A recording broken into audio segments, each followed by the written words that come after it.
और उस अटैक में उन्होंने सबसे पहले ट्रक्स वगैरह उनको टारगेट किया, उनको जलाया। उसके बाद ड्राइवर बसेस उनको रोका, उनसे जिनका ताल्लुक पंजाब से था उनको उतार कर शहीद किया गया। इस वक्त हम कोई 22 के करीब डेड बॉडीज़ अस्पताल में लाए हैं।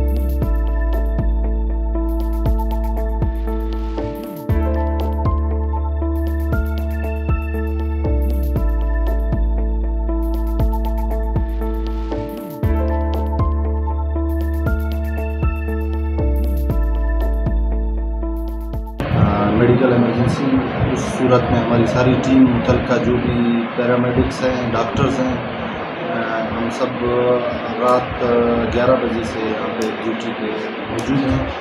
सुबह तकरीबन फजर की नमाज के बाद जो कैजुअल्टीज़ लाई गई हैं उनकी तादाद 22 बन रही है और 5 इंजर्ड लाए गए हैं।